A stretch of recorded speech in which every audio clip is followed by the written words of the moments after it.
ወመንፈስ ቅዱስ አሐዱ አምላክ።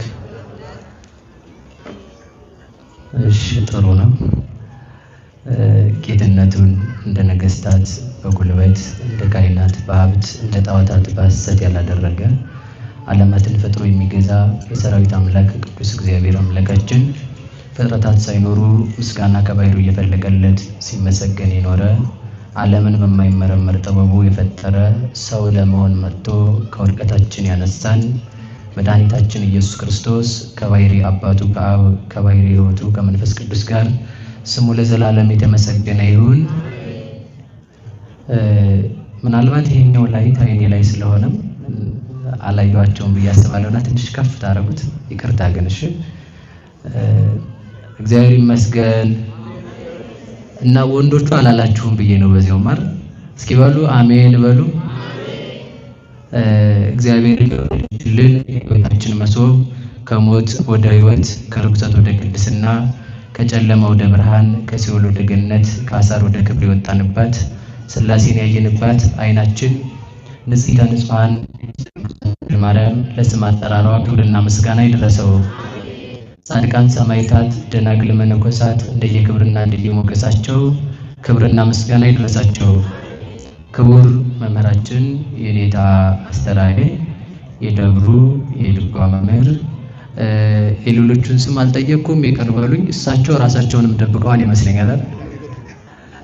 የደብራችን ስብከተ ወንጌል ኃላፊ ናቸው።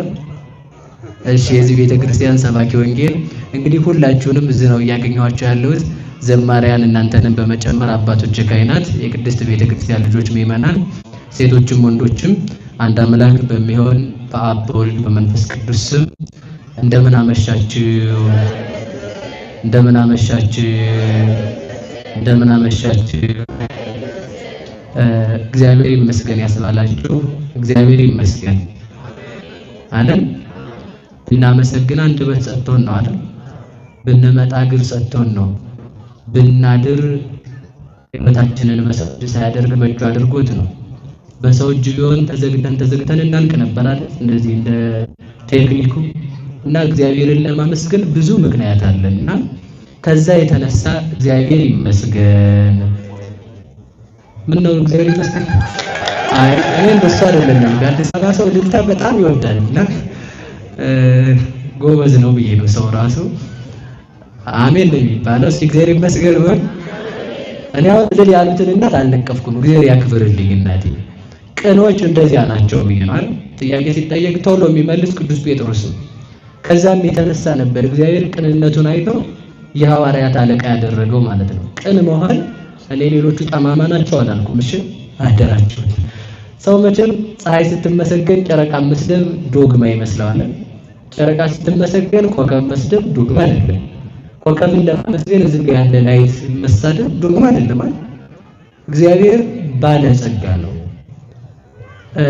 እግዚአብሔርን ለማመስገን ቅዱሳንን መሳደብ ግዴታ አይደለም እኮ ነው እንጂ ግዴታ ይመስላቸውና እግዚአብሔርን ለማመስገን ቅዱሳንን የሚሳደቡ ሰዎች አሉና ከዛ ተለይተን እግዚአብሔርን እንድናመሰግነው አይምሮ ያድለን።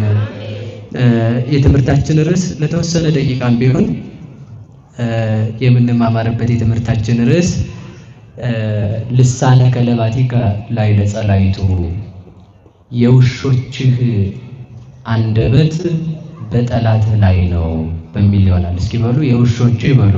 ርዕስ ለተወሰነ ደቂቃም ቢሆን የምንማማርበት የትምህርታችን ርዕስ ልሳነ ከለባቲከ ላዕለ ጸላይቱ፣ የውሾችህ አንደበት በጠላትህ ላይ ነው በሚል ይሆናል። እስኪ በሉ የውሾችህ በሉ።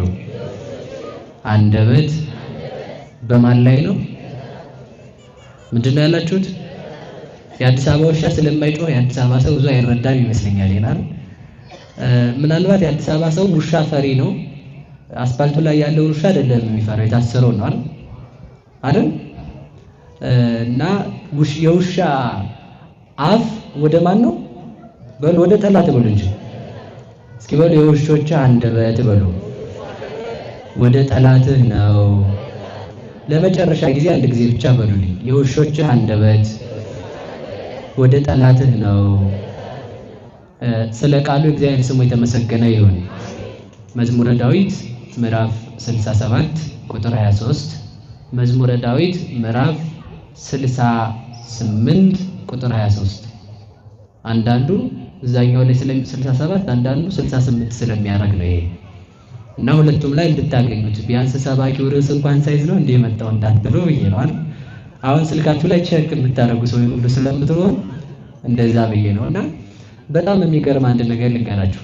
ውሻ መጽሐፍ ቅዱስ ውስጥ ተጽፏል አልተጻፈም? አቤት ዳዊት ምንድን ነው መጽሐፍ ቅዱስ ብሉት ከኦሪት አንዱ ክፍል ነው አይደል? ውሻ በተጻፈበት መጽሐፍ ቅዱስ ቅዱሳን ተጽፈዋል አይደል? ቅዱሳን በተጻፉበት መጽሐፍ ቅዱስ ሰይጣን ተጽፎ ይገኛል አይደል?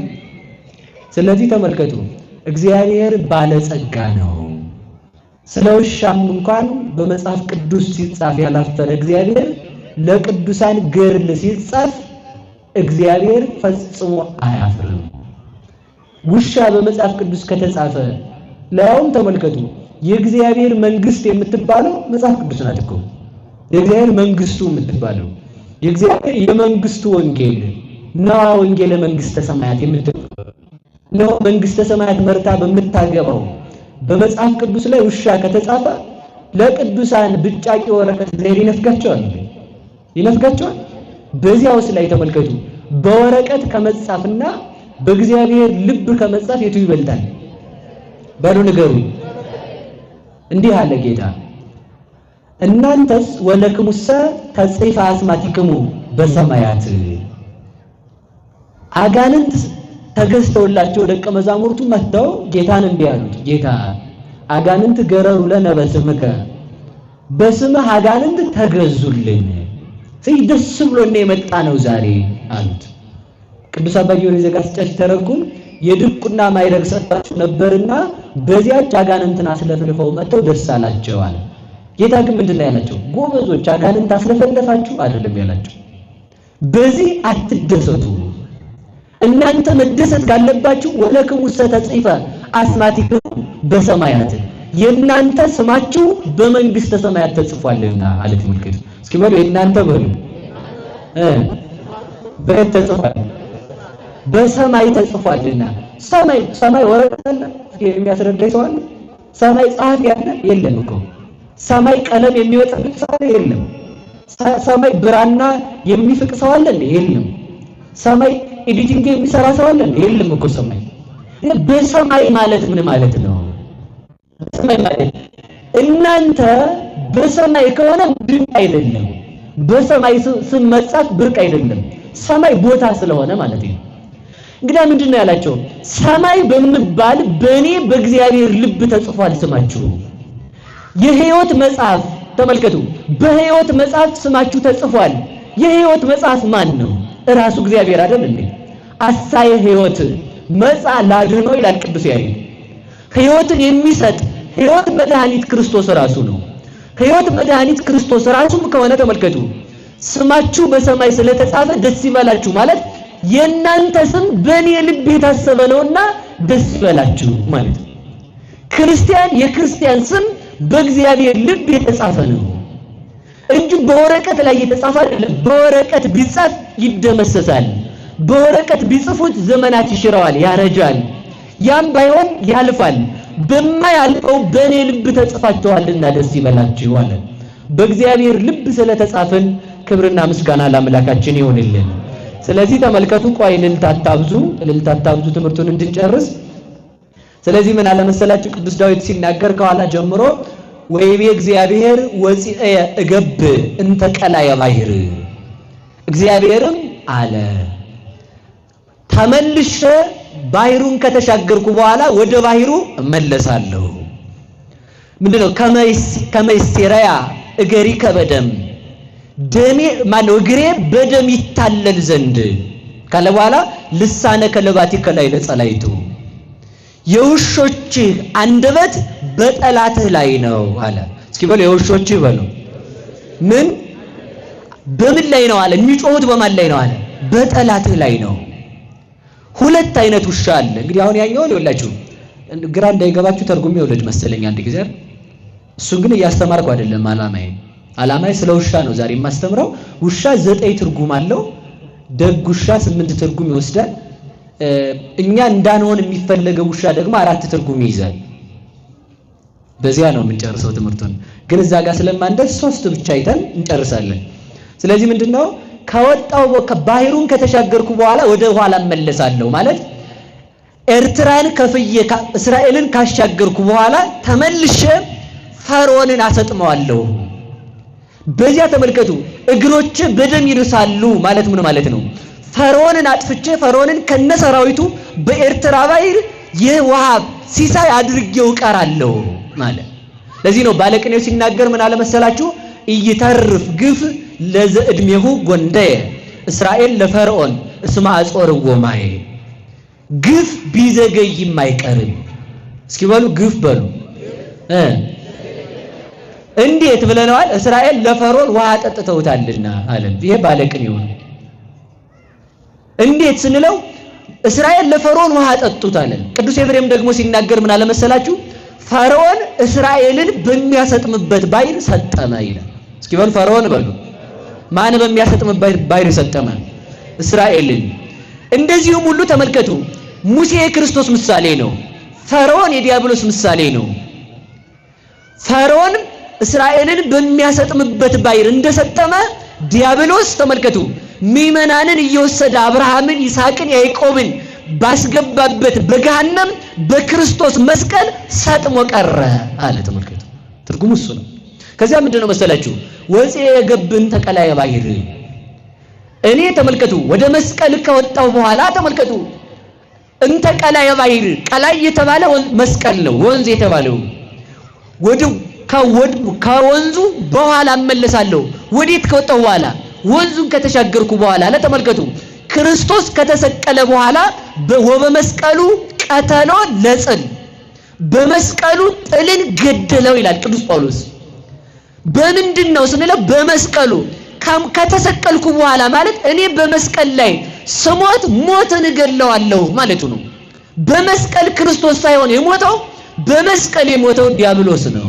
እስኪ በሉ በመስቀል የሞተው በሉ ማን ነው? ክርስቶስማ አልሞተም እኮ። በመስቀል እኔ ስሞት ሞትን እገድለዋለሁ። ወበሞቱ አሞቶ ለሞት፣ በሞቱ ሞትን አሞተው ገደለው ይላል። ስለዚህ ተመልከቱ ተመልሼ መስቀል ላይ ነፍሴን ከስጋዬ በስልጣኔ ስለይ የክርስቲያኖች ነፍስ እኔ ነፍሴን ከስጋዬ በመስቀል ላይ በስልጣኔ ከለየኋት በኋላ የክርስቲያኖች ነፍስ ባጋንንት ሳይሆን በእኔ ስልጣን ነፍሳቸው ከስጋቸው ትለያለች ማለቱ ነው። እንደገና እመለሳለሁ ማለቱ። ሌላው እኔ ወደ መቃብር ከገባው በኋላ ወደ መቃብር እመለሳለሁ ማለቱ ነው። እስኪ በሉ መቃብር ከገባው በኋላ በሉ ወዴት እመለሳለሁ? ምን ማለት ነው ስትሉኝ ተመልከቱ።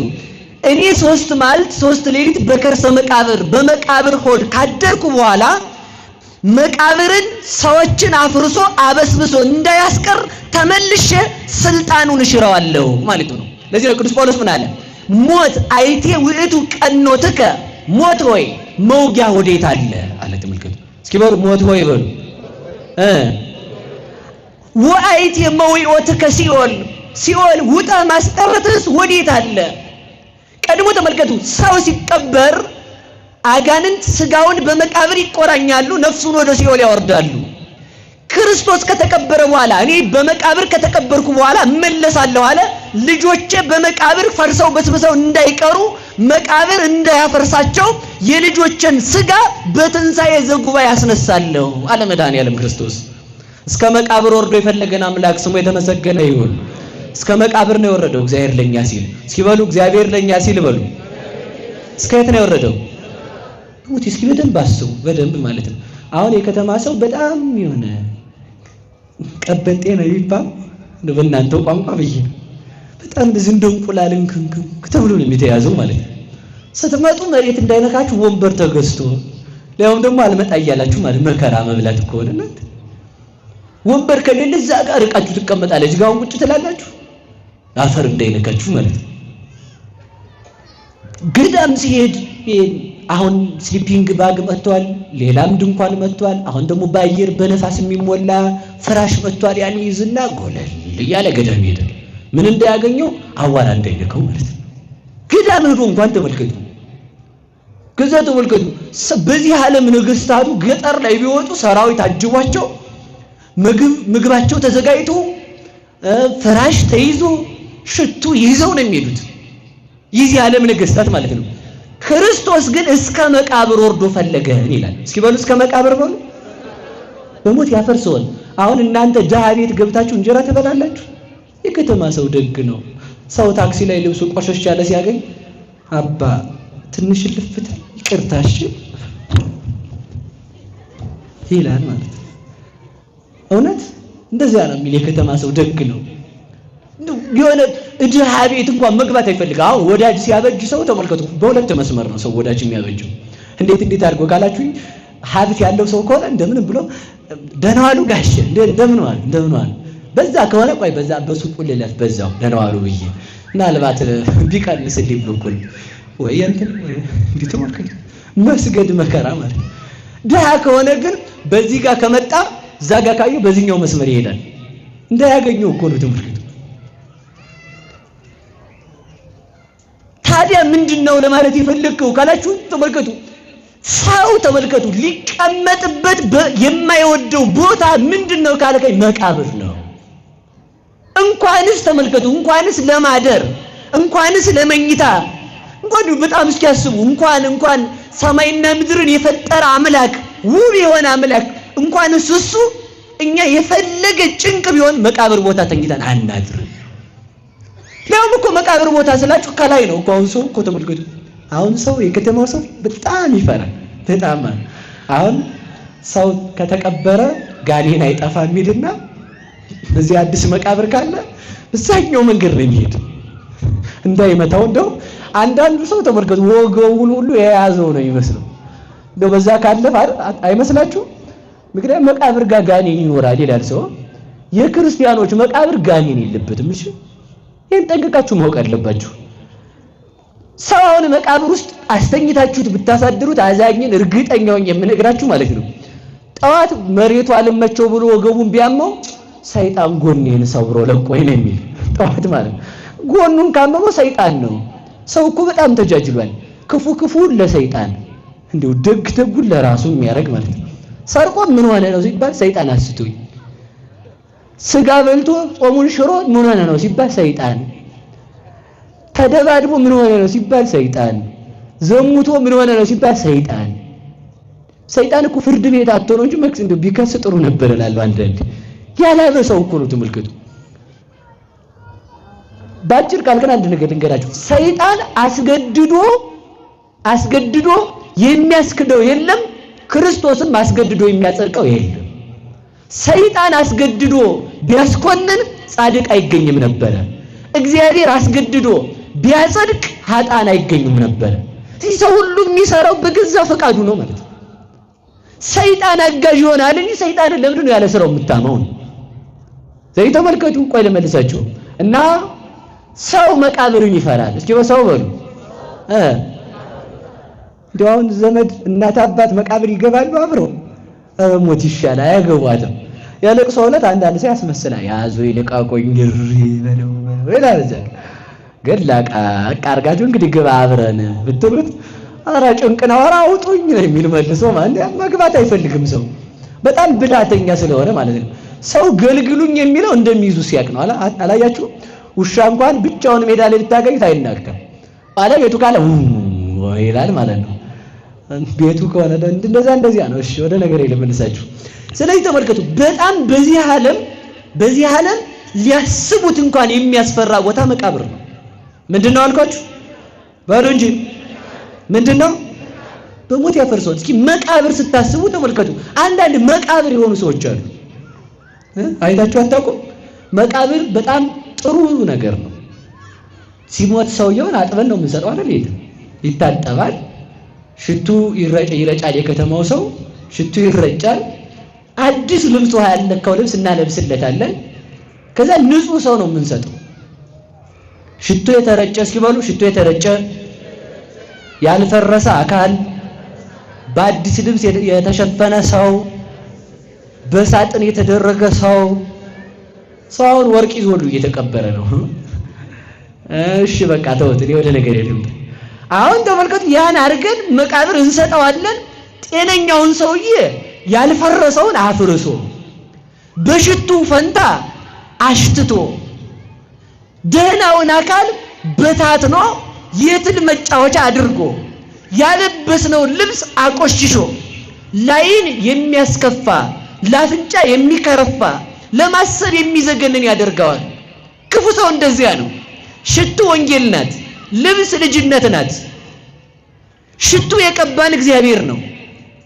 አካላችንን በሕያውነት የጠበቀውም እግዚአብሔር ነው። ክፉ ሰው አንድነትን በዘረኝነት ይለየዋል። የክርስቶስን መዓዛ ኃጢአት በመስራት ያጠፋዋል። ደግ ነገር ተሰጥቶት ደግ ነገሩን አጥፍቶ ትል የሚወጣበት ያደርገዋል ማለት ተመልከቱ። ደግ ነገር ነግረነው ደጉን ነገር አጣሞ ለገዛ ፈቃዱ ያውለዋል ማለት ነው። ያ ነው መቃብር የሚባለው። መቃብር ስንት ዘመድ አለው መሰላችሁ? አሁን በዚህ ዓለም በጣም ብዙ ዘመድ ነው ያለው። ጥሩ ነገር የሰጠቻቸውን ቤተክርስቲያን ይጠሏታል። ተመልከቱ። ፊደል ቀርጻ ያስተማረች ቤተክርስቲያንን ይጠሏታል፣ የመቃብር ዘመዶች ማለት ነው። አደራችሁን መቃብር ማፍረሱ አይቀርም። አሁንም ነገሬን አታበላሹት ማለት ነው። መቃብር ማከርፋት አይደል ጥሩ? በጎውን መዓዛ ማበላሸት ማለት ነው። በጎ የዋሉልንን ሰዎች ክፉ መክፈል ስለ በጎ ፈንታ ደግ ነገር እንድንከፍል መድኃኔዓለም ይርዳን። ማንም ሰው ሊሆን ይችላል። እስከ መቃብር ሰውን የፈለገ ከእግዚአብሔር በቀር የለም። ከማን በቀር? በሞቴ ነገሩ እስከ የት ነው የፈለገን? እኮ በጣም ይገርማችኋል። እንደውም በጣም የእግዚአብሔር ሰው መሆኑ ብቻ እኮ ይበቃ ነበር አይደል? ሰው መሆኑ ራሱ እኮ ድፍረት ነው የሚሆነው። የማይራበውን እግዚአብሔር ተራባ እንለው። የትኛው መልካችን አሳስቶት ነው እግዚአብሔር ሰው የሆነው? ለዚህ ነው ሊቁ ሲናገር ምን ይላል? ምንት አጽሐቆ ለወልደ እግዚአብሔር ይረድ ውስተ ምድር ወይሰገውም ቅድስት ድንግል። የእግዚአብሔር ልጅ ልዑል ኃያል መለኮቱን በደካማ ስጋ፣ ስፎነቱን በውሱን ስጋ፣ ብርሃንነቱን በሚጨልምበት ስጋ፣ የማይራብነቱን በሚራብ ስጋ፣ የማይደክምነቱን በሚደክም ስጋ፣ የማይሰደድ እሱ በሚሰደድ ስጋ፣ የማይለብስ እሱ በሚለብስ ስጋ ይገለጥ ዘንድ ወይጥሙ አጥባይተ ብእሲት። የድንግል ማርያምን የሰው ልጆች የድንግል ማርያምን ልጅ የድንግል ማርያምን ጡት ይጠባ ዘንድ ምን አተጋው? ያም ይሁን በነገስታት ቤት መወለድ ሲገባው በቤተልሔም ይወለድ ዘንድ ምን አተጋው? ተመልከቱ። ነገስታቱ ይከቡት ዘንድ ይገባዋል እንጂ፣ መላእክት መጥተው ሊከቡት ይገባዋል እንጂ እረኞች ሊከቡት ምን አተጋው? በቤተ መንግስት ሽቶ ይረፈረፍለታል ይረጭለታል እንጂ በከብት በረት የአህያን ትንፋሽ ይቀበል ዘንድ ምን አተጋው? ነገስታት ይከቡታል እንጂ ከብቶች ይከቡት ዘንድ ምን አተጋው? ወርቅ ይነጠፍለታል እንጂ ከብቶች በልተው ያተረፉት ሳር ይጎዘጎዝለት ዘንድ ምን አተጋው? ለመላእክት ብርሃንን ያለበሰ ጨርቅ አለበሰቶ ሙቆጽለ በለሶን እናቱ የበለስ ቅጠል ቆርጣ ታለብሰው ትከርነው ዘንድ ምን አተጋው? በቤተልሔም በርዶት ድሪቶ ጨርቅን አሮጌ ጨርቅን ታለብሰው ዘንድ ለመላእክት ብርሃንን ያለበሰ ምን አተጋው? ተመልከቱ። ሄሮድስ ያሳድደው ዘንድ ለምን ዕዳዬ ነው አንተን ፈጥሬ ላድንህ ብመጣ በምን ዕዳዬ ታሳድደኛለህ ሳይል ይሰደድ ዘንድ ምን አተጋው? ዓለማትን የሚመግብ ከናቱ ጡትሽን አጥቢኝ ራበኝ እያለ የእናቱን ጡት ይዞ እናቱን ይለምን ዘንድ ምን አተጋው? በደመና የሚጫን በድንግል ማርያም ጀርባ ላይ ሆኖ ግብጽ ይወርድ ዘንድ ምን አተጋው? ለመላእክት የሚመግባቸው በሁሉ ቦታ የመላ እንደ ሰው ፈርቶ ይሸሽ ዘንድ ሰው መሆኑን ይገልጥ ዘንድ ምን አተጋው? ጫማው ተሰርቆ እናቱ ተመልከቱ ታጥበው ዘንድ ሁሉን የሚያነጻ ንጹሕ አምላክ ሲሆን እናቱ ታጥበው ዘንድ ሰውነቱ ይወዛ ዘንድ ምን አተጋው? ጫማ ተመልከቱ እሱ ለፍጥረታት ለመላእክት ብርሃንን የሚያለብስ ለመሬት ሐመልማላትን የሰራ ለራስ ጸጉርን ለጥርስ ከንፈርን የፈጠረ አምላክ እሱ በርዶት ሰባ ሰገል ልብስ ይገብሩለት ዘንድ ምን አተጋው? እሱ ተመልከቱ ተርቦ እናቱ እንጀራ ቁራሽ እንጀራ ልመና መንደር ትገባ ዘንድ ምን አተጋው ይላል። ተመልከቱ እስኪ ምን አተጋው በሉ እንጂ እሱ ተመልከቱ ተመልሶ ተመልከቱ እሱ አምላክ ሲሆን በሰዎች መካከል ይመላለስ ዘንድ ምን አተጋው? እሱ ከመላእክት አንዱን ልኮ ምእመናንን መስበክ እየቻለ ምእመናንን እንዲሰብኳቸው ማሰበክ እየቻለ ራሱ ሰው ሆኖ ያስተምር ዘንድ ምን አተጋው? እሱ ተመልከቱ ወደ ሙታን ወደ አልዓዛር ይሄድ ዘንድ አልዓዛርን ለማስነሳት ምን አተጋው? በባህር ላይ ይሄድ ዘንድ ምን አተጋው? ተመልከቱ ይሄም አልበቃውም፣ ያስተምር ዘንድ ይሰደብ ዘንድ ምን አተጋው? አይሁድ ከቤተ መቅደስ አውጥተው ገደል አፋፍ ላይ ወስደው ይገፉት ዘንድ ምን አተጋው? አይሁድ እጆቹን ያስሩት ዘንድ ምን አተጋው? እግሮቹን ያስሩት ዘንድ ምን አተጋው? በፊቱ ምራቅ ይተፉበት ዘንድ ምን አተጋው? በመስቀል ላይ ሰቅለው ንጉሥ ጠላትህን ያውለህ አሳድረው እያሉ ይዘብቱበት ዘንድ ምን አተጋው? ማርና ወተትን የፈጠረ አምላክ ሐሞት ይጠጣ ዘንድ ምን አተጋው? እሱ በሁሉ ቦታ የመላ ሕይወት መድኃኒት ሲሆን በሞቱ ሞትን ይሽር ዘንድ ሞትን በፈቃዱ ይቀምስ ዘንድ ምን አተጋው? እሱ ተመልከቱ በኪሩቤል ዙፋን ላይ የሚኖር እንግዲህ ተመልከቱ እየሰማችሁ ነው። እሱ ተመልከቱ አንተ ንቡር ዲበ ኪሩቤል ወአንተ ስኩብ ውስተ መቃብር፣ አንተ በኪሩቤል ላይ አለህ፣ አንተ በመቃብር አለህ። በኪሩቤል ላይ የሚቀመጥ መቃብር ውስጥ ወርዶ የተኛ ዘንድ ምን አተጋው? ትል አለበት መቃብር ዘንድ ይገባ ዘንድ ምን አተጋው?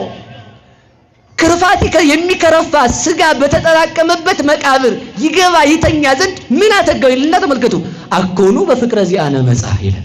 ስለኛ ብሎ እኛን ወዶ ሰው ሆነ። እስኪ በሉላችሁ ስለኛ ብሎ በሉ እኛን ወዶ ሰው ሆነ።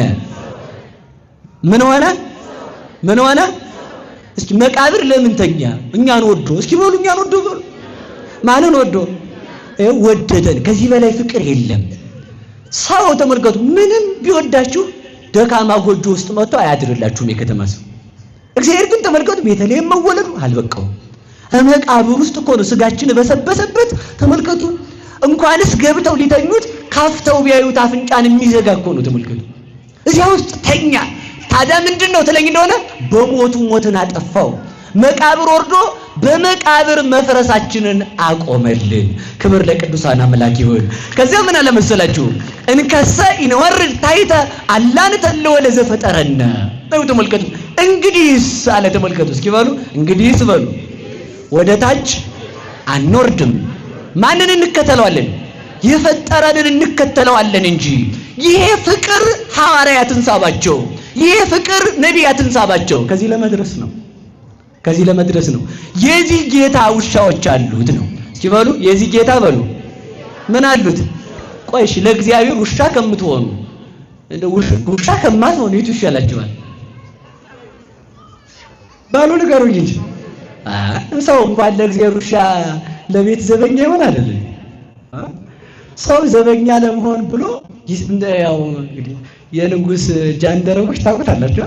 ብዙ እንዳናዋላ እንግዲህ እንዴት ደረጉና ንግስቲቱን እንዳይነኩ ተብሎ ተቆርጠው እንዲያ ሆነው ይጠብቃሉ። በቃ ለመብላት ብለው ማለት ነው። ግልጽ ነው። መቼም ይገባው አዲስ አበባ ሰው እንኳን ይሄ ሌላ ያውቃል። ጎበዝ አይደላችሁ እንዴ እናንተ? ተመልከቱ ለንግስት ጠባቂ ለመሆን ቤተ መንግስት ለመግባት ምንም አይከፍለዋል። እኛ ተመልከቱ የእግዚአብሔር ልጅ ለመሆን ምን ከፈል? በሞት የነገሩ ምን ከፈል? ምንም አልከፈል። ለዚህ እኮ ነው ዋጋውን ያቀለለው። ብንከፍል ዋጋ ስለማይቻል ነው። ተመልከቱ ዋጋ መሆን ስለማይችል። ስለዚህ ይሄ እግዚአብሔር ምን አሉት? ውሻዎች አሉት። እስኪ በሉ ውሻዎች በሉ አሉት። ያው መጽሐፍ ቅዱስ ነው ያለው። የውሾቹ አንደበት በሉ ሁላችሁ ወደ ጠላትህ ነው በሉ። የውሾቹ አንደበት ወዴት ነው? ወዴት ነው? ከዚያ በኋላ ሙስና መቃብርን አጥፍቶ ከተነሳ በኋላ የክርስቶስ ውሻዎች የተባሉ ሐዋርያት ናቸው። የክርስቶስ ውሻዎች የተባሉ ሙሴ አሮን ናቸው። የክርስቶስ ውሻዎች የተባሉ ነቢያት ናቸው። ወዴት ነው አፋቸው ስንለው ወደ ጠላት አለ። ተመልከቱ እስኪ ወደ ጠላት በሉ አንድ ሰው ብቻ ላንሳና እንደው ትንሽ ግን ስለ አንድ ውሻ ባወራ ደስ አለኝ። ከውሻና ከጅብ ምረጡ ብትባሉ ማንን ትመርጣላችሁ? አቤት ማን ይሻላል? እሺ ከውሻና ከሰው ደግሞ ማን ይሻላል? በጣም ያስቃል አይደል? በነገራችሁ ላይ ጅብ ነው የሚሻለው። እሺ ከውሻ እንዴት ስትሉኝ ተመልከቱ። ጅብ ሲርበው ለብቻው ይሆናል፣ ጓደኛው ጋር ይለያያል። ምክንያቱም ችግር ነው እንዳይበላው ማለት ነው። አንዳንድ ሰው ጅብ ሆኗል። ሲጎድል ሰው አንቆ ሊገድል ይደርሳል ማለት ነው። ባልና ሚስቱ ሲሞላ በቃ አብሮ ነው የሚጫወት። ሲበላ በቃ ይሄን በዚህ አድርገን መኪና ገዝተን ቡቲክ ከፍተን እንዲህ ያለ እዚህ ሀገር ሄደን እንደ 10 ልጅ ወልደን በቃ ሲሞላ ማለት ሲሞላ ተመልከቱ። ሲሞላ እንዲህ ያለ ጅብ ሲጎድል ይለያያል።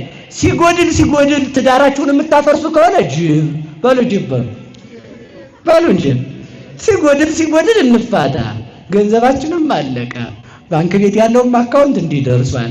ስለዚህ ጭንቅ ነው። እንደው አንቺም ስሪ፣ ሳይሽ አልተመቸሽኝም፣ ራሴን እያመመኝ ነው፣ ጸበል ልሄድ ነው ይላል። እንግዲህ ውሸቱን ሁሉ ማለት አይሄድም። ጸበል ቢጠመቅማ ይምረው ነበር እኮ አይደል? ከዛ ጅብ ተመልከቱ፣ ሲርበው ይለያይና የሚበላ ሲያገኝ ይጮሃል። ጅብ ሲጮህ ሰምታችሁ ታውቃላችሁ? አቤት ምን አግኝቶ መስሏችሁ ነው? የሚበላለን አንብላ ይላል። እንግዲህ አሁን ጮኸት አሳየን እንዳትሉ እሺ፣ ሄዱና ስሙት እዛው ፈለጋችሁ። እዛ እንደዚያ ብሎ ሲጮህ ስብስብ ቢሉና አብረው ይበላሉ። አብረው ጅብ ባይሆን የሚለያዩ ተመልከቱ። ከጅብ በምን እንሻል ከተባለ ተመልከቱ፣ ስታጣ አትለያይ። ለምን? ሰውና ከጅብ ተሻለ። ሰው አሁን ሲኖረው ነው የሚጋባ አይደል? ሲኖረው ነው የሚጋባ። አካውንታችን ላይ ስንት ብር ሴቭ አድርገናል፣ ለምን ይበቃናል የሚል ሰው ያችን አይቶ ነው የሚጋባው። እንግዲህ አካውንትን ሳይሞላ መቃብር ልትገባ ትችላለህ ነው። ይህ ዓለም አይሞላም ነው ባጭር ቃል። ይህ ዓለም ምን አይልም በሉ ንገሩኝ እንጂ በዚህ ዓለም ደስተኛ ሆናለሁ ካላችሁ በፍጹም አትልፉ፣ አትሆኑ። በቃ ምን እኔ ነው እንቅጩ ልነግራችኋለሁ። ደስተኛ መሆን ፈልጋችሁ ነው? አትልፉ፣ አትሆኑ። ባለስልጣንም ብትሆኑ ሌላ ችግር ይመጣል። ባለሀብትም ብትሆኑ ሌባው ያስቀምጣል። መልከኛም ብትሆኑ ሰው አያስቀምጥም። ጎራዳም ብትሆኑ ሰው አያስቀምጥ። ተመልከቱ፣ መልከጠፍ እያለ ማለት ነው። ያው ምንድን ነው የሚሻለው ሲባል በቃ ደስታን ከሰው አለመፈለግ። በፍጹም በዚህ ዓለም ሙሉ ደስታ የለም። ሙሉ ደስታ ያለው እግዚአብሔር ጋር ብቻ ነው። በል ሙሉ ደስታ ያለው የት ነው? ሀብት ቢኖር ሰው አስቀምጣል። ቤት ቢኖር አሁን ያስተኛል ሰው። ግብር ከፋል እዚህ ጋር ለልማት እንትን ይቀርባሉኝ። እሺ እንዳታጣሉ ከትራፊክ ጋር ብዬ ነው አይደል? እና ስለተፈለገ ትንሽ ሸሻ ይባላል ማለት ነው። የሚያስቀምጥ የለም። በቃ ባለዝና ብትሆኑም ሰው አያስቀምጥ። የተበለጡ ሰዎች ተመልከቱ፣ መከራችሁን ነው የሚያበሏችሁ። በቃ በዚህ ዓለም ከሰው ምንም አንፈልግም። እስኪ በሉ ከሰው በሉ ምንም አንፈልግም። ያ ማለት ሰው አያስፈልገንም አላልኩም። በሞት ያፈርሰውንላችሁ ለማለት የፈለኩት እኔ ሰው እንዲያከብረን አትፈልግ። በቃ ያው ነህ፣ አትጨምርም እኮ ተመልከቱ። መኑ ምንክሙ ተመልከቱ፣ ከናንተ ተመልከቱ።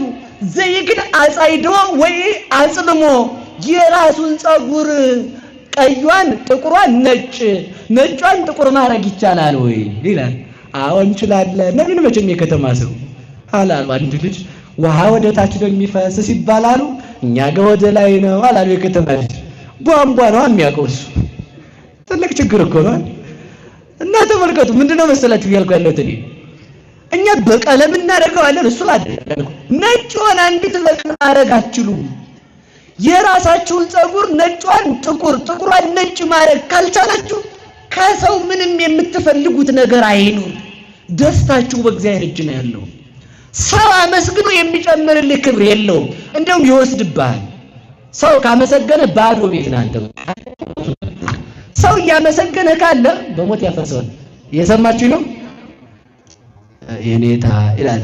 አቤት 100,000 ብር ይዤ መጥቻለሁ ወደ ሊባልልኝ ይላል ሰው ማለት። ስለዚህ ጋር 100,000 ብር ይዘው መጥተዋል ናቸው። ሰው እንግዲህ ያስነካዋል። እንዲያ ተባለ ጨረስኩ ሩጬን ማለት ካልተባለ ችግር አለ። ሄድ እንግዲህ በቃ ከተባለ በልተውታል መሰል ቄስ ይላል ደግሞ ሰውዬው። በቃ እናንተ እኮ አታስቀምጡም መከራ ማለት ነው። ምን አገባችሁ ይበላ ባይበላ እንዴ? ሰምታችኋል አይደል? እውነቴን እኮ ነው። እውነት እኔ እንብላ አላልኩም። ደግሞ ሰው አሁን አሃ እንዲበሉ እንዳንነካቸው ነው የሚል ወጣቱ ተንኮለኛ ነው። እኔ እንደዚህ አላልኩም። እውነት እንደዚህ አላልኩም። እኔ ለማለት የፈለኩት ተመልከቱ፣ ያንን ብር ለማን የሰጠ ነው? በሞቴ ንገሩኝ። ቅዱስ ዮሐንስ አፈወርቅ ይላል አንተ ጅል ምን አይነት እብደት ነው የያዘህ ይላል። ይህን ሁሉ ብሎ ማለት ነው ይልና ወርቅህን ሌባዎች ባሉበት መካከል እኔ ቤት እኮ ወርቅ አለ ብለህ በኬሻ አድርገህ ወርቅ ነው የተሸከምኩት እያልክ አደባባይ ትዞራለህ ይላል።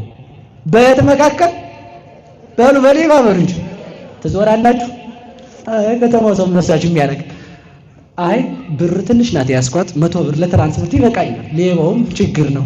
አሁን ሰው ምን አድርጓል መሰላችሁ? እንደውም ታች ስልክ እየያዘ እንዳይወጣ ኮልኮሌ ስልክ መያዝ ጠቃጠቁ።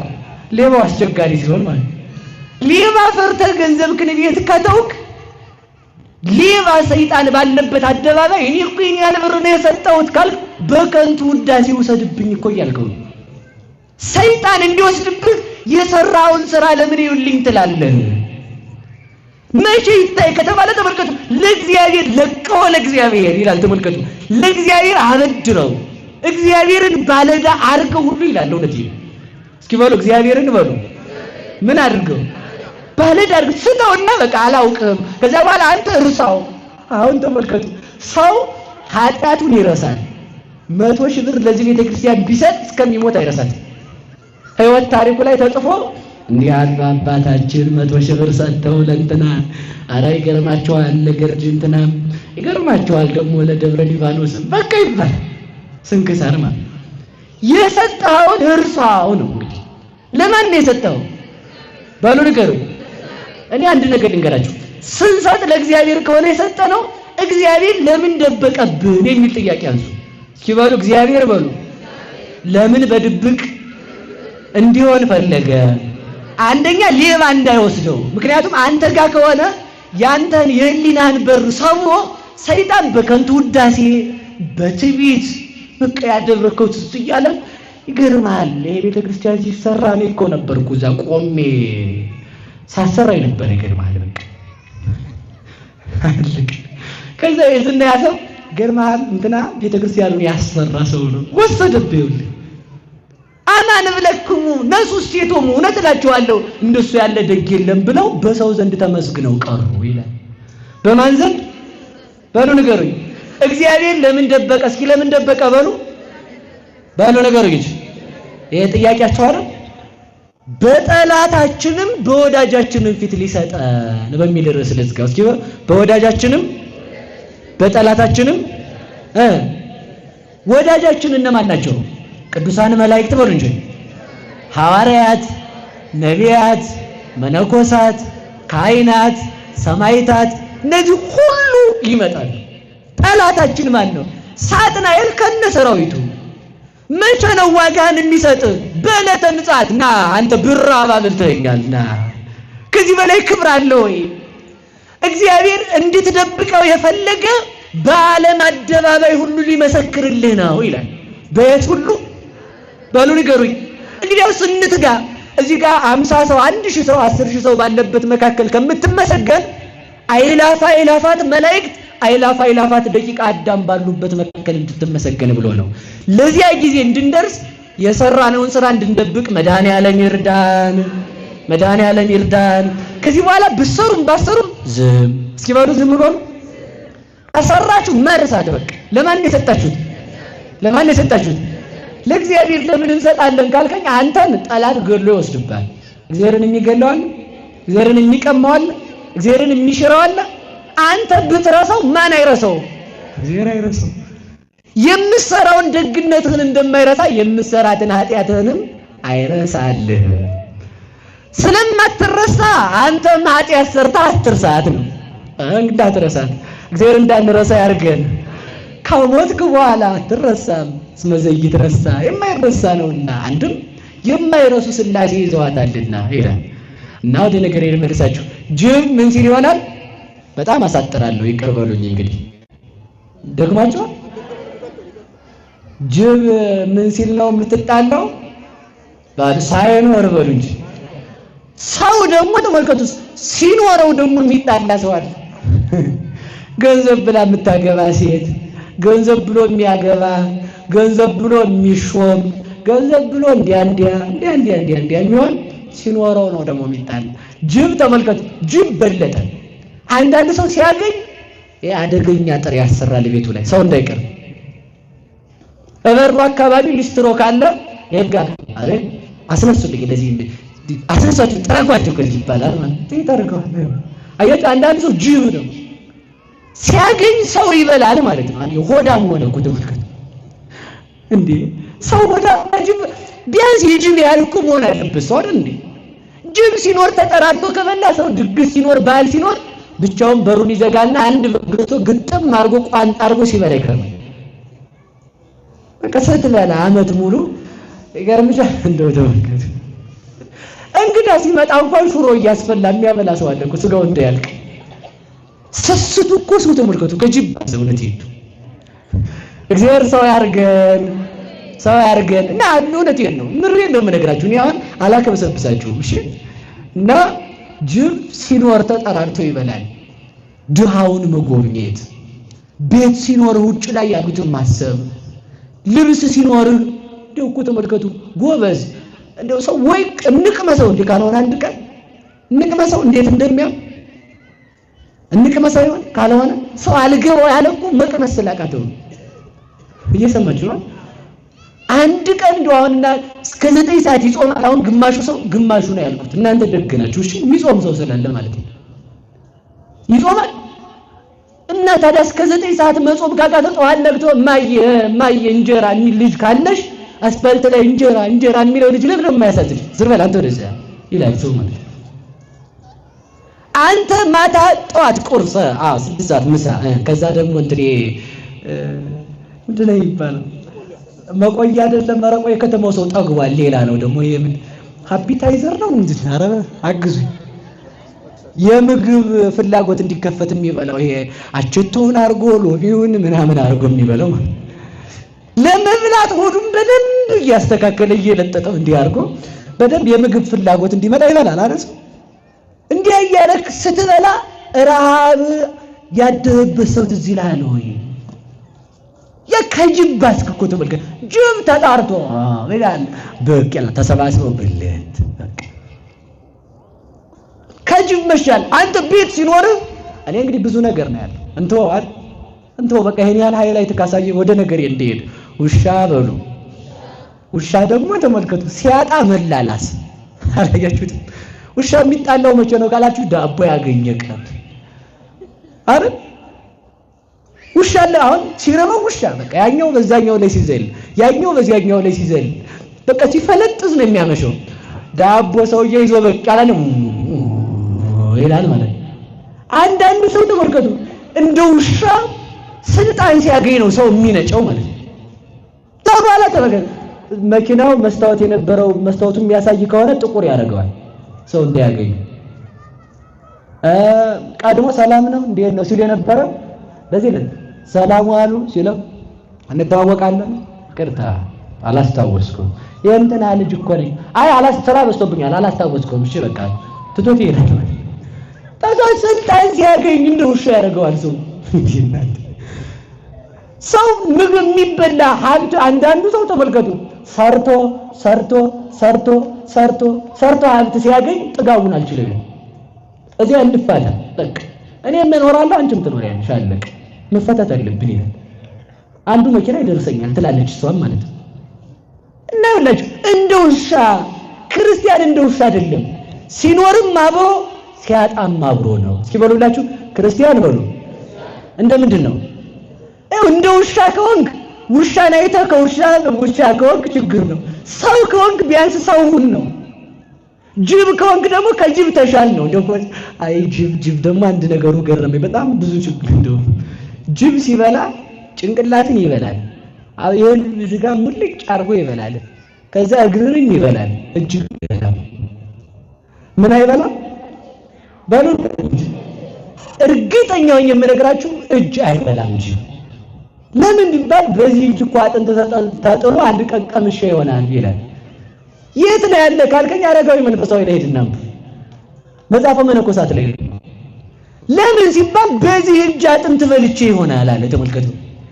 ያበላችሁ ሰው ከጅብ ይብሳል ይላል አይደል? ያገራችሁ ሰው ያጎረሰውን እጅ በሉ እጅ አጣርቅማችሁ ታጣቁ ግጥም ያደርገዋል። ሰው ሲበላ እያለ ነው አላ የሚተው ማለት ጅብ እንኳን ተመልከት በዚህ እጅ አጥንት ተጥሎ ይሆናል ብለው እጅን አይበሉም። ባላደራ ለሀገር ሕግ ለሀገር የሥርዓት ለሀገር የሥነ መንግስት የሥነ ዕውቀት የኪነ ህንፃ የዜማ የሁሉ ባለመሰረት የሆነች ስንዱም መቤት እኮ ድንግል ስንዱም መቤት እኮ ቤተክርስቲያን ነበረች። ለምንድነው ያጎረሰቻቸውን እጅ ከጅብ ሰው የሚበሏት? ለምንድነው ያጎረሰቻቸውን እጅ የሚነክሷት? ተመልሰው ከጅብ የባሰ ሰው አለ ማለት ነው። እግዚአብሔር ከጅብ እንድንሻል ያድርገን። እኛም ከጅብ የባስን አለን። ይኸው የገጠሩ ሰው ልብሱ ቆሻሻ ነው አይደል? ቆሻሻ ስላችሁ መሳደብ አይደለም፣ አደፍ ያለ ነው። የከተማው ሰው ነው እናቴ በቃ በሽቶ ተጋጊጦ ምንም የማታርፍ ባንጾ ነው የሚወጣው። ተሜ ያስኮላው ማለት ነው። ያስኮላው ተሜ ዩኒቨርሲቲ ገባና ሲመረቅ እናቱን እንዳትመጪ ይላል። ለምን?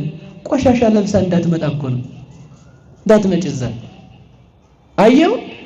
ያ ቆሻሻ መልበሷ ያንተን ሆድ ለመሙላት አንተን ለማስተማር ነበር። በዛ የሚያፍር እጅ የሚነክስ ትውልድ ልጅ አለ ማለት ነው።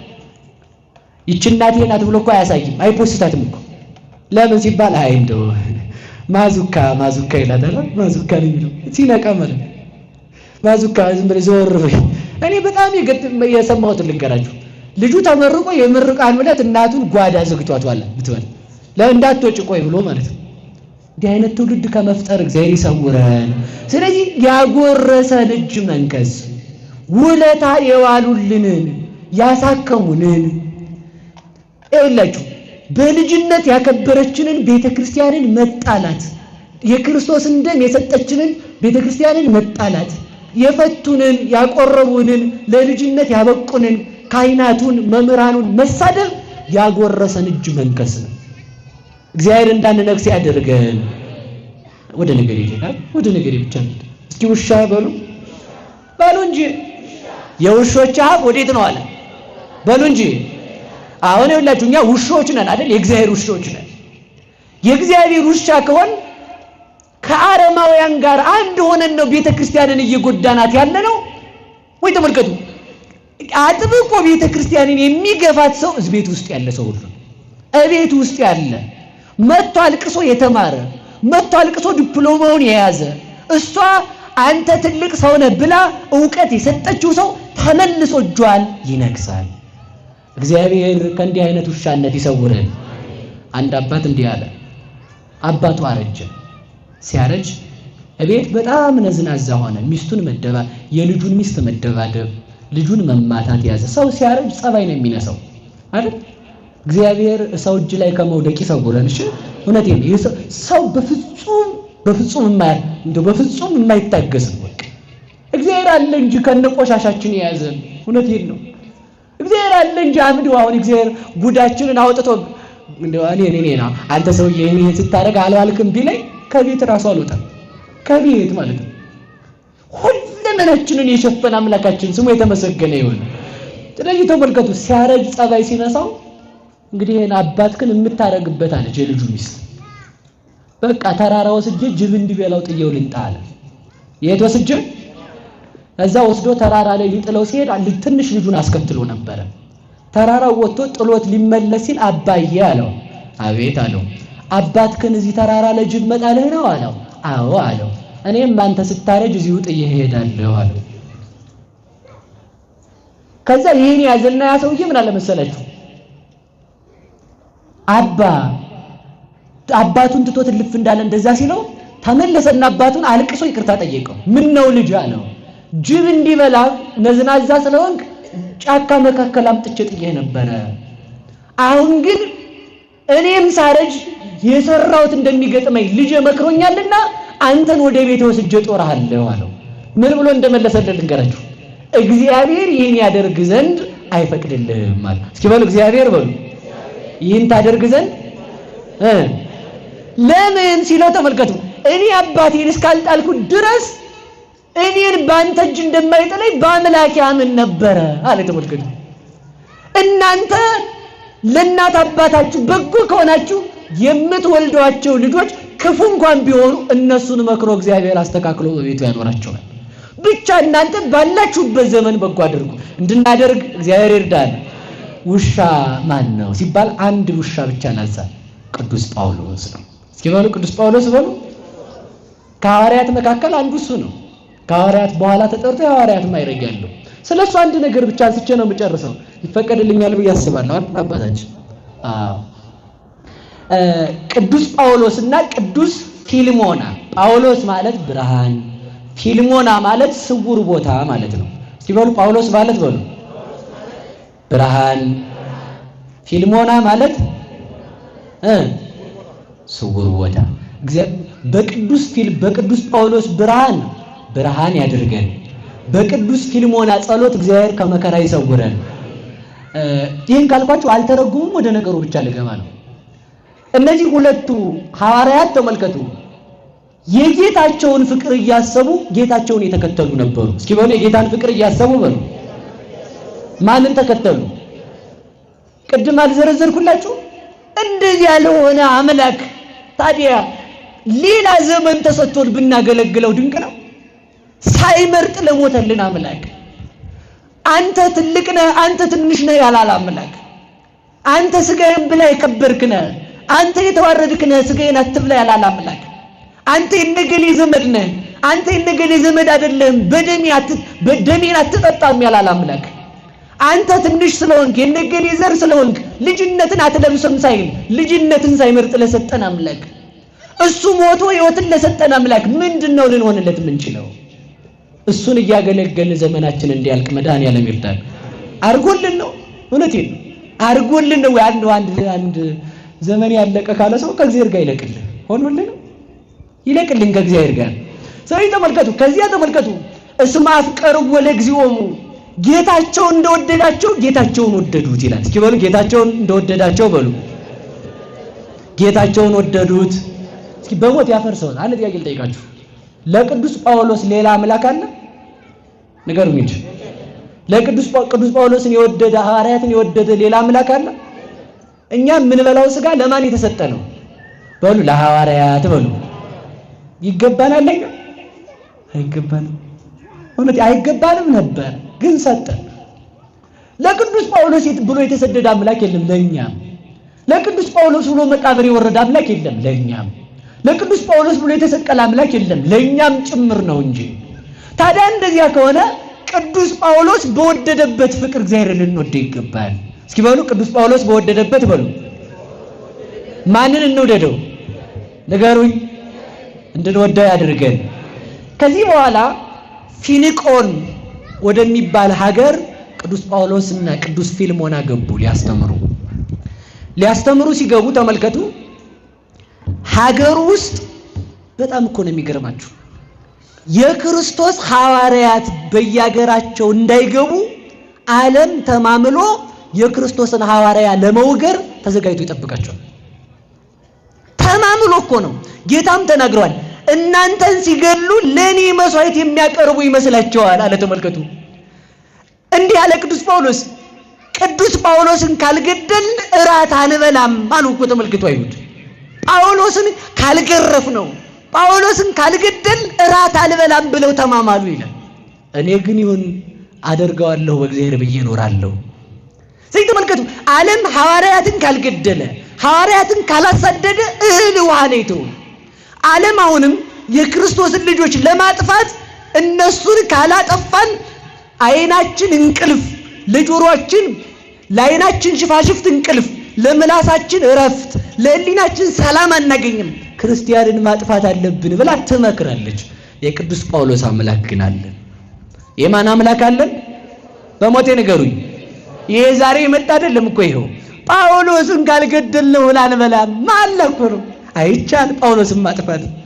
ሐዋርያትን ካላሰርን አንበላም። አይቻል ሐዋርያትን ማሰር። ምን አለ መሰላችሁ?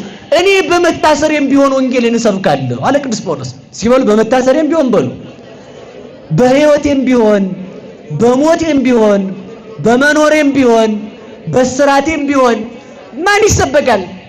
ተመልከቱ። ህሙሙ ጳውሎስ ተገርፎ የሚታመመው ራስ ፍልጠት ወር ቁርጠት ያለበት ጳውሎስ በሽተኛ ያድን ነበረ። ለዚህ እኮ ነው የሚሞተው ጳውሎስ ሙታንን ያስነሳ ነበረ። የሚርበው ጳውሎስ የተራቡትን ያጠግባቸው ነበረ። የሚጨልምበት ጳውሎስ ለጨለመባቸው ብርሃናቸው ነበረ። ቅዱስ ጳውሎስ ለሁላችንም ያብራልን። ገባ እዚህ ሀገር ሊገቡ ሲሉ ምን አሉ መሰላችሁ? ይሄንን ሀገር ስለሚገሉን በሁለት ነገር እንግባ ነው። ምን እናርግ ሲል ፊልሞና ማን ነው ፊልሞና ምን እናርግ ሲለው ተመልከቱ። ለዚህ ሀገር ፈላስፋዎች ነን ብለን እንግባ አለ። ምንድነን አለ? ከዛ ገቡና ተመልከቱ፣ ገበያው ዳር ሄዱና አጠሩት ሀገሩ። ምንድናችሁ ሲሏቸው እኛ ከሀገራችን የተሰደን የወጣ ነው ፍልስፍና እያስተማርን አሰድደውን ነው። ስለዚህ ፍልስፍና የምናስተምር መምህሮች ነን አሉ። አይ ቅዱስ ጳውሎስ ደግና እኮ ነው። እሰው ሀገር ሄዶ ገበያው ጋር አጥሩን አጠረታ ቁጭ አለ። ምንድነው ሲሉት ፈላስፋ ነኝ። እዛ የሀገሩ ሰው አንዳንድ ልጅ እያወጣ እያመጣ ልጅን አስተምርልኝ ሲለው ቅዱስ ጳውሎስ ሲያስተምር ፊልሞና ደግሞ እየጻፈ ክርስቶስን ይሰብክ ነበር ለሕፃናት። አየው እንዲያ ያደረጉ። ይህ ነገር የዚያች ሀገር ንጉስ ቴዎዳስ ይባላል። ማን ይባላል? ያዙ እንጂ በደንብ አድርጋችሁ። ቴዎዳስ ንጉሱ ነው። ቴዎዳስ ሲሰማ ቴዎዳስ ደግሞ ሚስቱ አውፋመያ ትባላለች። በሁለቱም ያዙት። ሌላም ስም ሊኖራት ይችላል በቅዱሳት መጻሕፍትና አንድ ቴዎድሮስ የሚባል ልጅ ነበራቸው። ማን እንግዲህ ይሄ ስም አደራችሁ እንዳሰነጥቁት በቃ ዝም ብላችሁ ቴዎድሮስ ብላችሁ ያዙት። እሺ ሰው ተንኮለኛ ስለሆነ ማለት ነው። እና ቴዎድሮስ የሚባለው ልጅ እንግዲህ ምን ላድርግ የሰው ሁሉ ልጅ ዕውቀት እየቀሰመ የኔ ልጅ ደንቆሮ ሊሆን ነው ወይ ይልና እነዚያን ምን አደረገ መሰላችሁ? ከብት አረደ። 20 በግ፣ 20 ፍየል፣ 30 ዶሮ፣ በሬው ቁጥር የለው አረደና የሀገሩን ሰው ሁሉ ጠራና ሐዋርያትን ማንና ማን ጳውሎስንና ፊልሞና ኑ ቤት ይግቡ ብሎ መልእክተኛ ላከ። ማን ተጠሩ? በሉ እንጂ እነ ጳውሎስ በሉ እንጂ ጠሩ። ተጠርተው ንጉሱ ቤት ገቡ። መግቢያ ያጡት አያችሁ። ገቡና ሰው ሁሉ ሲበላ ሲጠጣ ፊልሞና ምን አለ መሰላችሁ? እንግዲህ እናስተምር ልጆቹን አለ። ቆይ ዛሬ የመብሊያ ቀን ስለሆነ አታስተምርቶ ሌላ ቀን ታስተምራላችሁ አላችሁ። ቅዱስ ጳውሎስና ቅዱስ ፊልሞና ግን ሰው ሲበላ ሲጠጣ በከንፈራቸው እህል እንኳን አልቀመሱም። ምን አልቀመሱ? በሉ ንገሩኝ እንጂ ረሃባቸው ማን ስለነበረ? የሰው ነፍስ ስለነበረ ተመልከቱ። እንደ ፈጣሪያቸው ሩህ ስለነበሩ ከዛ እህል ውሃ ሳይቀምሱ ዋሉ።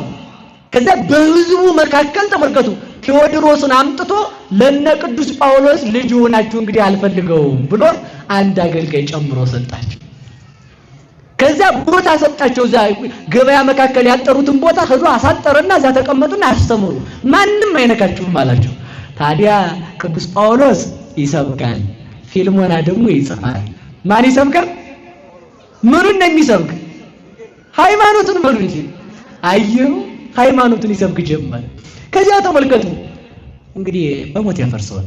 ቅዱስ ጳውሎስ የማን ውሻ ነው? በሉ ንገሩኝ እንጂ የክርስቶስ ውሻ ነው። ውሻ የሚጮኸው የሚያስከብረው የጌታውን ቤት ነው። የጌታ የእግዚአብሔር ቤት የተባለ ሰው ነው። ቅዱስ ጳውሎስ ሐዋርያት የሚያስከብሩት መናፍቃን እንዳይወስዳቸው ካጋንንት የሚቀሙት ማንን ነው? ሰውን ነው። እግዚአብሔር ለሰው እንደሞተ ሐዋርያት ለሰው ይሞታሉ። ተመልከቱ ገቡ እዚያ። ከዛ በኋላ ሲያስተምሩ ቆይተው ተመልከቱ ሰይጣን የዚህ ዘመን ሰው እኮ ክፋቱ እውነት የዚህ ዘመን ሰው ገና እኮ እንደው ከምጣድ ያልወጣ ሊጥ እንጀራ እኮ ነው ማለት ነው።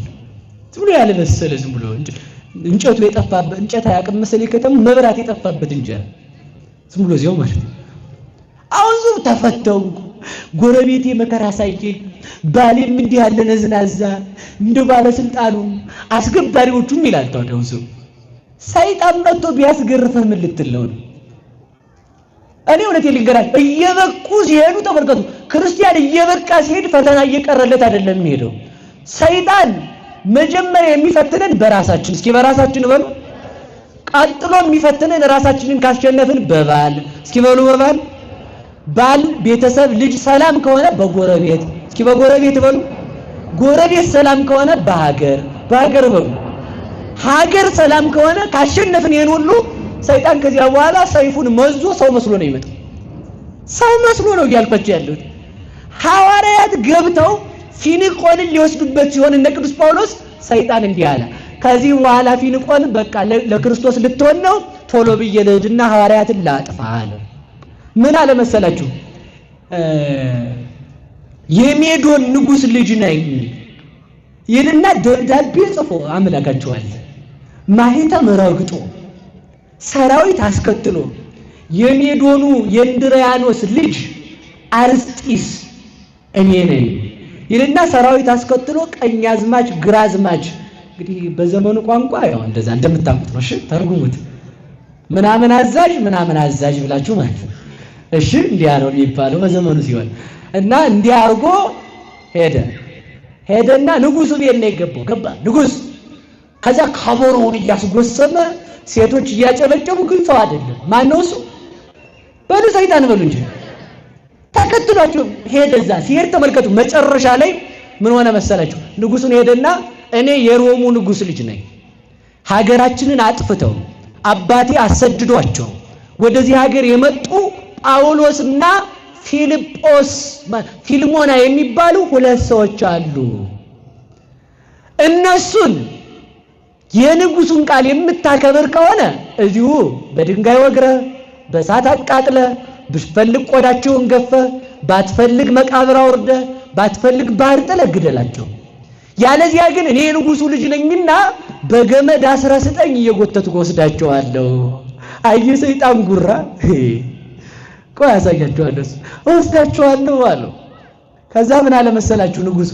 እንዴ እነዚያ ሰዎች ጠንቋዮች ናቸው እንዴ አለ። አሁን መናፍቃኑ ካህናቱ ሲያዩ ጥንቆላ ነው ትዝ የሚላቸው። እነሱ ራሱ ጠንቋይ ስለሆኑ እውነቱን ትነግራችሁ። እኛ አንጠነቁልም። ተመልከቱ፣ እኛ ጠንቋዮች አይደለንም። ተመልከቱ፣ ወለ ሰብአ ጽርኒን መስሎሙ ዘንጀግ። ተመልከቱ፣ ሰዎች የሳትን ይመስላቸዋል። ሰዎች ያበድን ይመስላቸዋል። እመሳ እበድነ ለክርስቶስ ውእቱ። ብናብድም ሞኝ ብንባልም ብንሰደምም ብንገረፍም ብንሰደድም ጅህልነታችን ለክርስቶስ ነው እንጂ እኛ እንደነሱ አይደለንም አለ ቅዱስ ጳውሎስ። እንደነሱ ያላደረገን እግዚአብሔር ይመስገን። ጠንቋዮች ናቸው አለ ሰይጣን። ተመልከቱ ሲል ንጉሡ አለ ሄዱና ይዛችኋቸውና በገመድ እየጎተታችሁ በመንገዱ ላይ ይዛችሁ ነው አስራችኋል። በማንና በማን ላይ ሰይጣን ተነሳ? በጳውሎስ ላይ በሉ እንጂ። ታሪኩን አጠር አድርጌ ብቻ ነግራችሁ ትምህርቴን ጨርሳለሁ። ታገሱኝ። እግዚአብሔር እናንተንም ይታገሳችሁ። እግዚአብሔርን አትታገሱትም? በሉ እንጂ። ማን ስለታገሰን? እውነቴን ነው። አሁን እዚህ መታችሁ ስታመሹ ስታረፍዱ ምንድን ማሰብ ያለባችሁ? እግዚአብሔር ታግሶኝ አይደለም ወይ ማለት አለብን። ካልታገስከው እግዚአብሔር አይታገስም። ብዙ ነገር አላወራም እዚህ ላይ። ስለዚህ ተመልከቱ። ከዚያ በኋላ ቅዱስ ጳውሎስና ቅዱስ ፊልሞና 6 ሰዓት ስለነበረ ልጆችን አስተምረው እረፍት የሚወስዱበት ሰዓት ነበረ። ምን የሚወስዱበት? ከዛ እረፍት የሚወስዱበት ሰዓት ስለነበር በእረፍት ሰዓት ደግሞ የንጉሱ ሚስት አምና የንጉሱ ሚስት ከመኖሪያ ቤት እያስተማሩ ቅዱስ ጳውሎስና ቅዱስ ፊልሞና ተመልከቱ ደከም ብሏቸው ተኝተው የንጉሱ ሚስት እግራቸውን አያጠበች። ተመልከቱ የንጉሱ ልጅ ቴዎድሮስ ደግሞ እየተማረ የተማረውን እየመለሰ የእግዚአብሔር ልጅ እንዴት ሰው ሆነ እያለ በዛ እየተመሰጠ ነበር። ከዚያ ተመልከቱ አደባባይ ቢፈለጉ ጠፉ። አይ ሰይጣን ተንኮሉ። ሲጠፉ ሰው ሲያጣቸው ተመልከቱ አገራችሁን እናቃጥላለን፣ የያዝኩትን ሰራዊት ዙር ተዋጋ ብዬ አገርክን ነው የማጠፋው አለ ሰይጣን። ጉራው ማለት ሲል ተመልከቱ ንጉሱ ፈራ። ወዴት ሊገኙ ይችላሉ ብሎ መልእክተኞችን ሲልክ ከዲያብሎስ ሰራዊት አንዱ ሰይጣን ሽማግሌ መስሎ እኔ አይቻቸዋለሁ አለ። አያችሁ ሰይጣን ብላቱ እኔ አይቻቸዋለሁ። የት ናቸው ሲሉት አንተ ቤት ተቀምጠው ሚስትህን እያማገጧት ነው፣ አንድ ሴትም ደግሞ እዛው አለች የማይገባ ስራ ይሰራሉ አለው። እየሰማችሁ ነው አይደል? ማን ነው? ሰይጣን ሰው መስሎ ማለት ነው። አሁን ይሄ መናፍቃኖች ሲሰሙት ተመልከቱ፣ ሰይጣን እንዴት ሰው ይመስላል ሊሉ ይችላሉ። ሞይ እስመ ለሊሁ ሰይጣን ይትመሰል ከመ መልአከ ብርሃን፣ ሰይጣን የብርሃን መልአክ ሊመስል ይቻለዋል አለ እኮ። ተመልከቱ፣ እንኳን ሰው እንኳን ንጉስ መምሰል መልአክ መምሰል ከቻለ ንጉስ መምሰል ለሰይጣን ቀላሉ ነው። እሺ መናፍቅ እና ተመልከቱ፣ ወደ ነገር የሚሰዳቸው እንዳይሰነጠቅ ነው እንዲማረገው። ከዚያ ተመልከቱ፣ ሽማግሌ መስሎ እኔ አይቻቸዋለሁ ሲል የት ናቸው አለ። ከቤትህ አሉት። ከዛ ደግሞ አንድ ሰይጣን ደግሞ ሄደና ሴት መስሎ ንጉሱን በር ላይ ጠበቀው። ንጉሱ አብዶ ጨርቁን እየጎተተ ወደ ቤቱ ሮጠ፣ ፈርቶ ማለት ነው። ሲሮጥ በር ላይ ደግሞ ቆንጆዬ ሴት መስሎ ሰይጣን ጠበቀ። ሊገባ ሲል ክፍት ሲያደርግ በሩን ቆሟል። ማነሽ አንቺ ለምን እዚህ ገባሽ ሲላት፣ አይ ንጉስ እሜቴ እንደዚያ ነገር ነው አነጋገሩ ብዬ ነው። እሺ እሜቴ አይልም ሰይጣን። እሺ እና ምንድነው መሰላችሁ ንግስቲቱ ነው ያለ። እንደው ሸፈን አድርጎ ንግስቲቱ ወርቅ ልካ ብርና ወርቅ ልካ አሰጥታኝ ነይ ዝሙት እንድትሰሪ ብላ ጠርታኝ ዝሙት ሰሪ ስለሆነ እቤት ብር ተከፍሎኝ ነው የመጣሁት አለችው። ማን ነው እሱ? በሞቴ ንገሩኝ።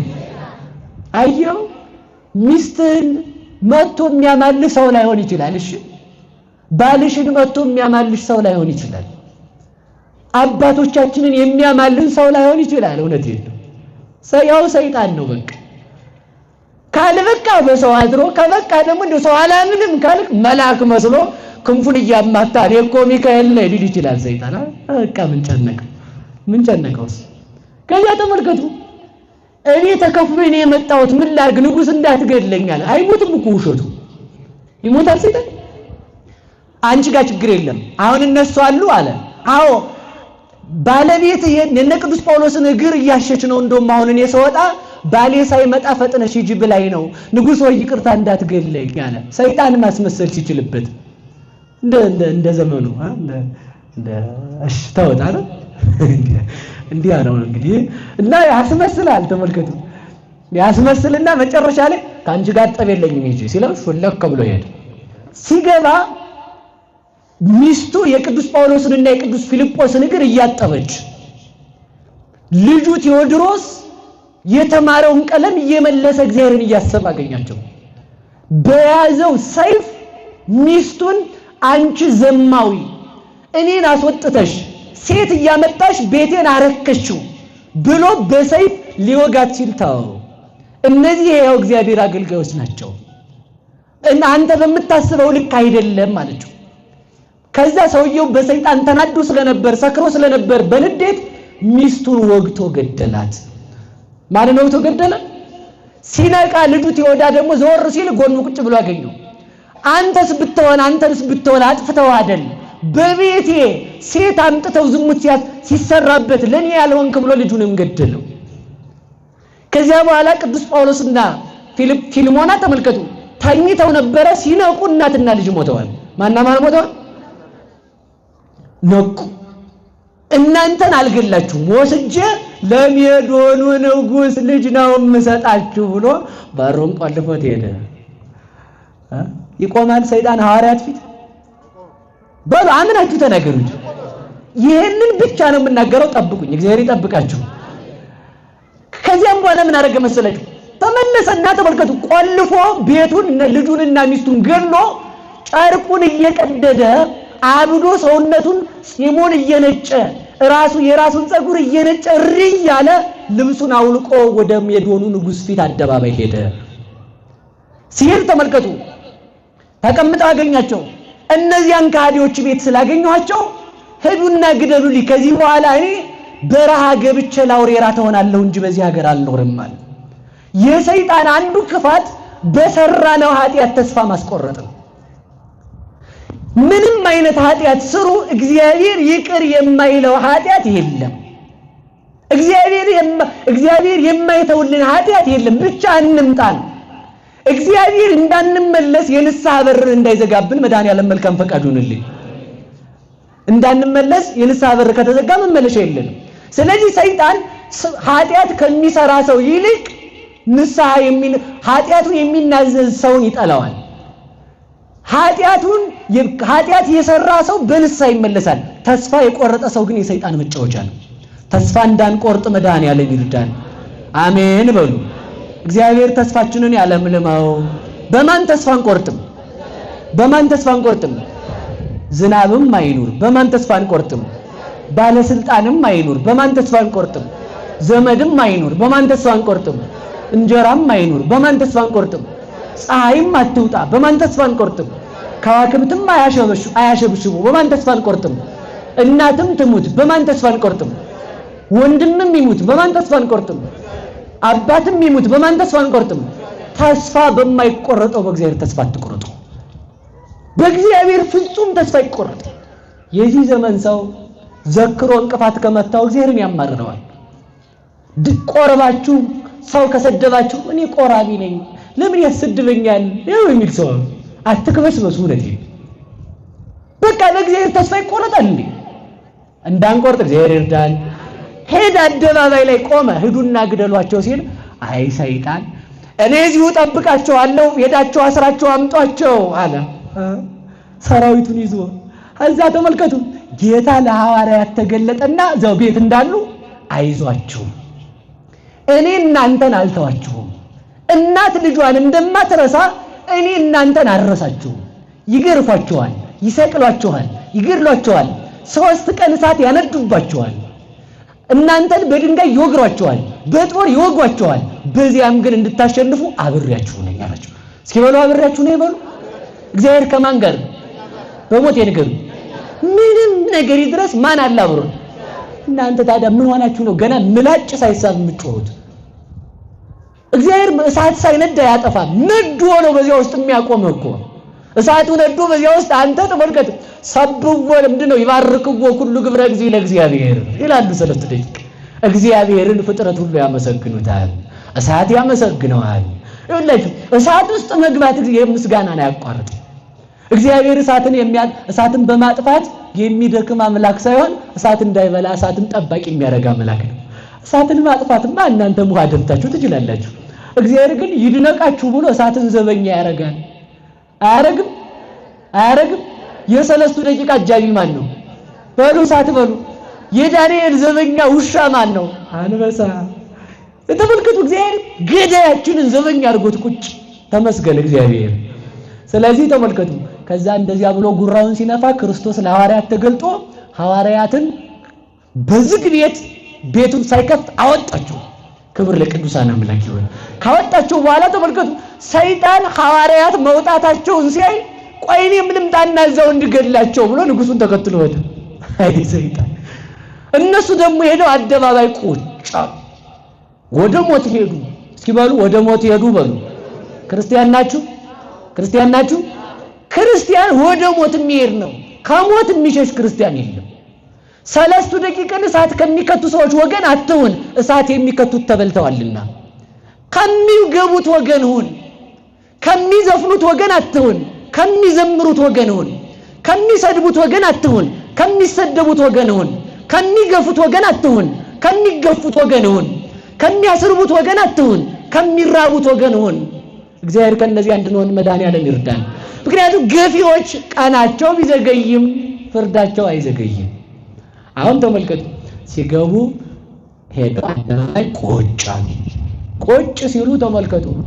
ፈልገው እዛ በኋላ ሲያጧቸው እንዲህ አለ ሰይጣን፣ አሁን እኔ እዚሁ እቀመጣለሁ፣ እነዛን ሰዎች ሄዳችሁ በእሳት አቃጥሉ፣ ከቻላችሁ እየጎተታችሁ ይዛችሁ ነው አለ።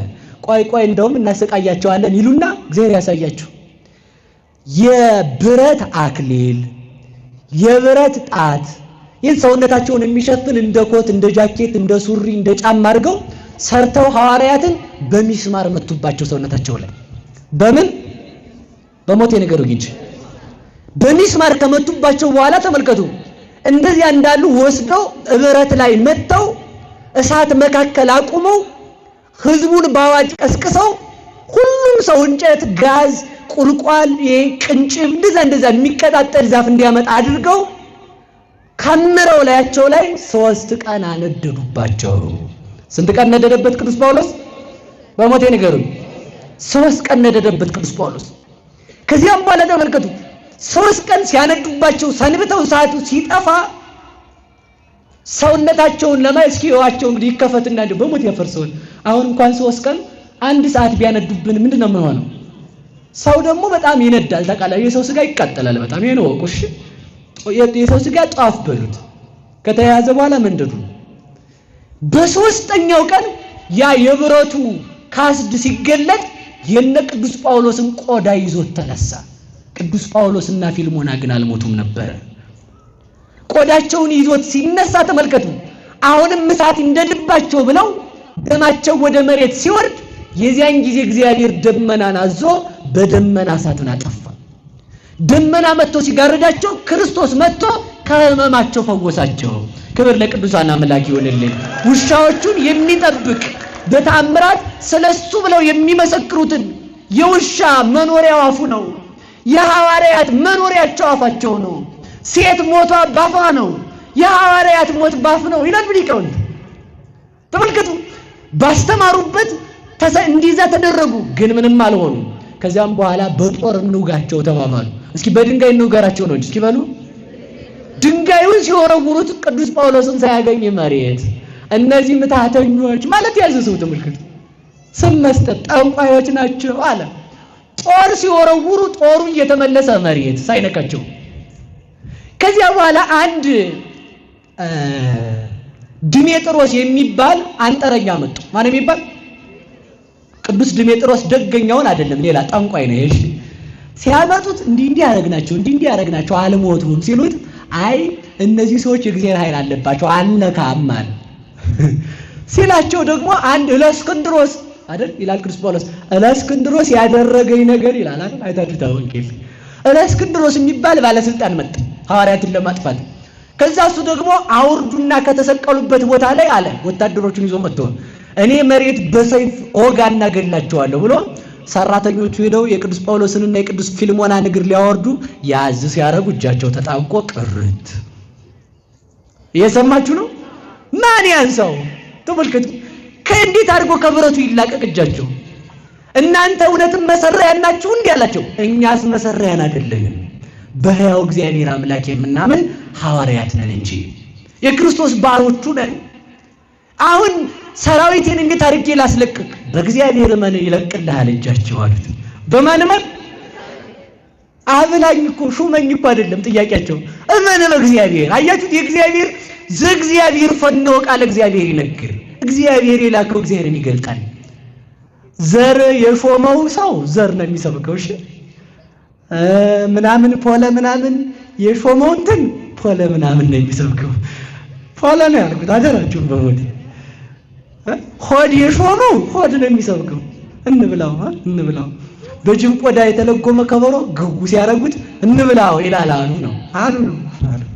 እና እንዲያ ነው። ሆድ የሾመው ሆድ ነው የሚሰብክ። እግዚአብሔር የሾማቸው እግዚአብሔርን ሰበኩ። እግዚአብሔር የሾማቸው ማንን ሰበኩ?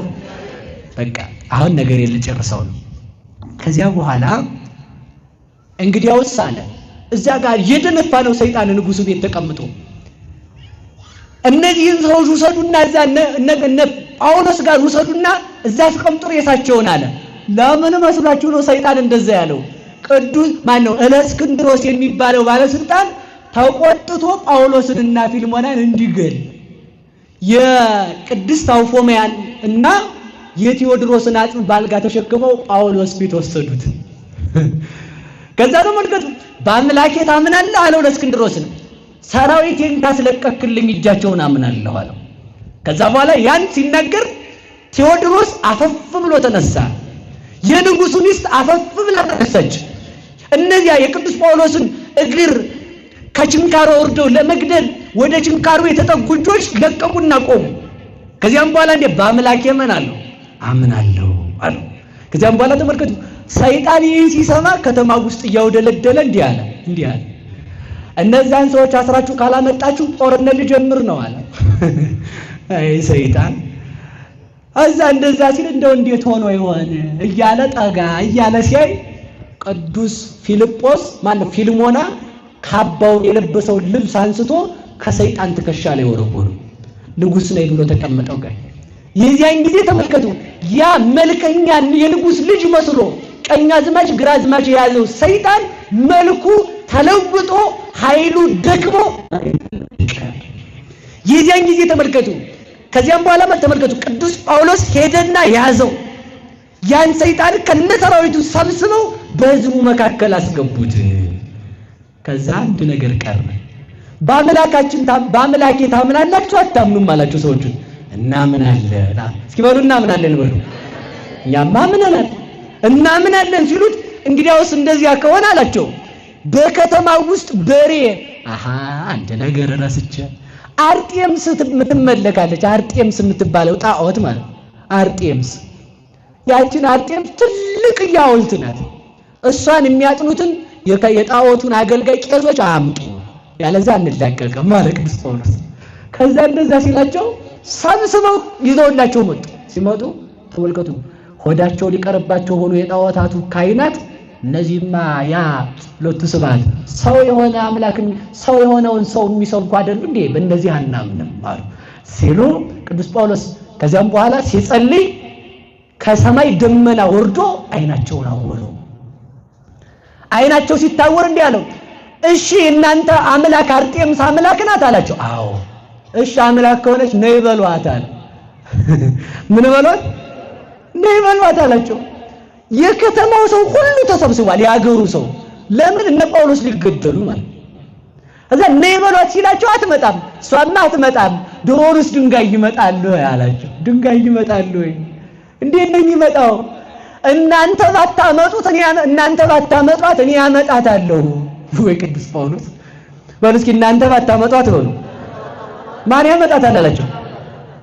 እኔ አመጣታለሁ አለና ከሞት በደንብ ልብ በሉ የሞተውን ማስነሳት ማንም ቴዎድሮስን በሉ እንጂ ያንን ልጅ ምን አለ ሂድና በቅዱስ ጳውሎስ በሚሰብክበት አምላክ ስም ቅዱስ ጳውሎስ ኑ ብሏቸዋል ብለህ ይዘህልኝናል።